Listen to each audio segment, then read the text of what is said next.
I'm Tarot Oracle and my camera is lopsided. There we go. I'm Tarot Oracle and this is a love life reading for CMM. CMM wants to know, hi, hello. I recently got dumped by a dude that I love. Well, crap, that sucks. I was wondering if I will ever fall for a guy that really appreciates me. Can I get a reading on whether I will ever find Mr. Right? All right, well, Mrs. Right, we're using the Victorian Romantic Tarot for you, and of course the Tarot Oracle, which is the amazing Oracle. Let's go ahead and grab an Oracle card out of here. They don't spread worth a crap. So let's go digging in here. I cut myself cooking. I'm not a good chef. And there is your Oracle card.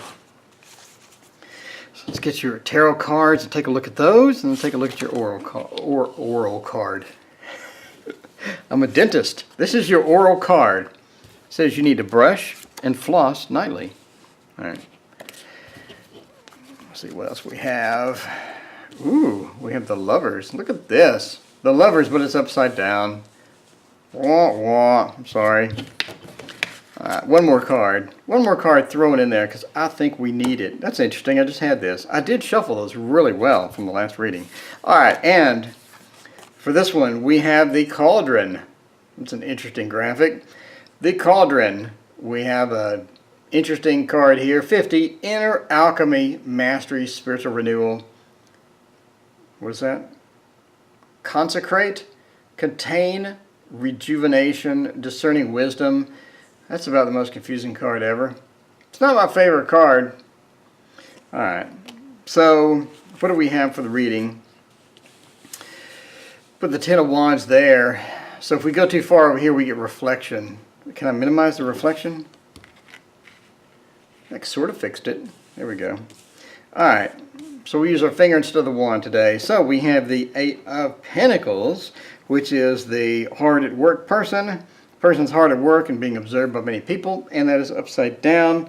It looks like you've been working hard, but you've been working hard for no reason. So it looks like that you give a lot into the relationship, but the other person does not give that much back. Basically, that's what it tells me.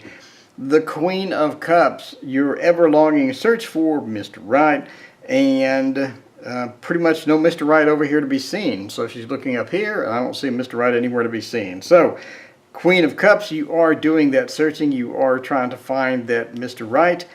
And the Ten of Wands, which is burden released, which seems to be that you're looking in the wrong place, basically.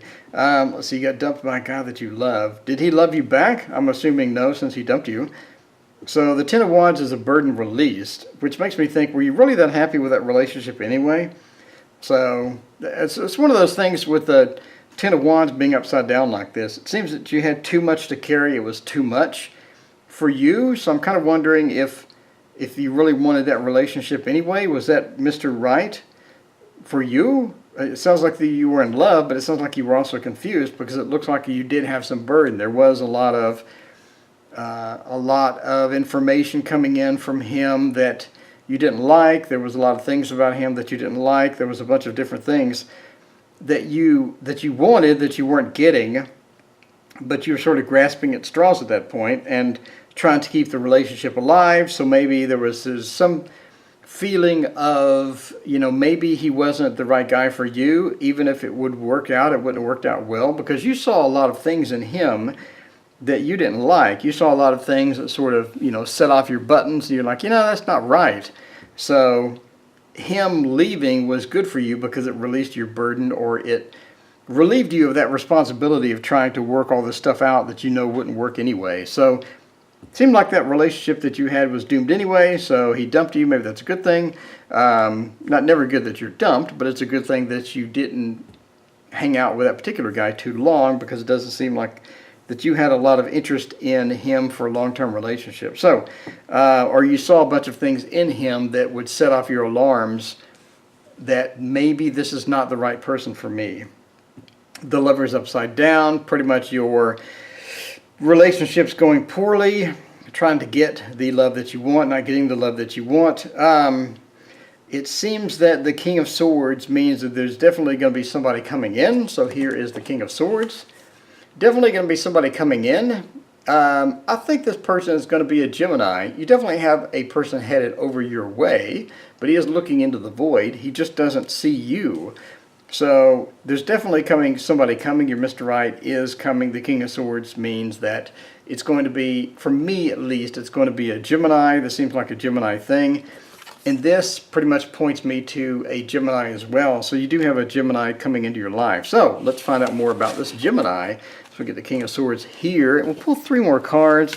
Trying to find out a little more about that. Well, that's an interesting card. 9 of Wands. Where'd that come from? 9 of Wands and the 10 of Cups. So yeah, I mean, I think, yeah, we have a nice long-term relationship. And watch this ruin it. No, we're good. All right. So yes, we do have a long-term relationship. So the King of Swords is headed your way. That's going to be something that's going to happen this year. It's not really going to be Mr. Right, but it's going to be somebody that's going to be a lot better than the previous one. This doesn't look like Mr. Right to me. Mr. Right would be like the King of Wands or something, or someone that's just amazing or something. So anyway, so the bottom line is you have a Gemini coming. It's coming this year, probably sometime, I would say, 9 of Wands. I'll say around September-ish. So you have a Gemini coming to meet you sometime around September-ish. It should be fairly obvious who he is. Ask him about his birthday or what have you, and then you'll find out he's a Gemini, and that's definitely going to be the one. So he is sort of a quiet person. He's an introverted sort of person, and he likes to play video games. He's sort of one of those that gets off work, comes home, and plays the games. Doesn't really look for women for long-term relationships. He just really looks for women for something to do, for more of an entertainment type thing for him. He's going to be a little younger than you, but that's going to be okay. It doesn't look like this is going to be a nice relationship. He does want kids, or he does have kids with his previous family, and he's looking for something that is going to be long term. So you're going to have the opportunity for a long term relationship. Will this be Mr. Right? Will this be Mr. Perfect? No, it's not going to be Mr. Perfect. The sun right side up would mean, yes, that's going to be Mr. Perfect. We're going to ride off into the sunset. You're going to have this great time. But again, we have this feeling of the sun upside down, which means it's not going to be Mr. Right, but it's definitely going to be somebody you're going to be able to hang out with for a long time. It's going to have similar interest to you. It's going to be somebody that you can have a good relationship with, and someone that's going to satisfy you emotionally for quite some time. So as long as you want to ride it out, no pun intended, you'll be able to hang on to this relationship and be happy. Now, where does the Cauldron come in? This is quite the confusing card. Cauldron definitely does sort of hint to me that this is going to be a little more low-key relationship than you're used to. He's going to be an introvert, so maybe this is a little too low-key, or it's a little more low-key than you're used to. You're going to have to sort of adjust and get into his reality, which is going to be more maybe the video games, more introverted things, maybe likes to read or something like that. So you're going to be home a little more than you're used to, I guess, with a relationship, especially during the big romantic honeymoon period of the relationship. You're going to be not quite as thrilled, not quite as a thrill ride or as a big celebration type thing. It's going to be more low-key. It's a little more low-key than you're used to, which is fine. But you do have the King of Swords headed in, introverted, likes to play video games. You have a nice long-term relationship. It's not going to be forever. It's not going to be Mr. Right, but it's going to be something that's going to be great, fun. You're going to have a long-term relationship if you want it. Again, not going to have the huge honeymoon, excitable thing. It's going to be a little more low-key than you're used to. So that's my reading for CMM. If you like this reading, please hit like and subscribe. And there's an email down here where I'm pointing. You can email me there, and I will give you a reading of your own. Thank you so much for joining me. If you have any questions, please post them in the comments.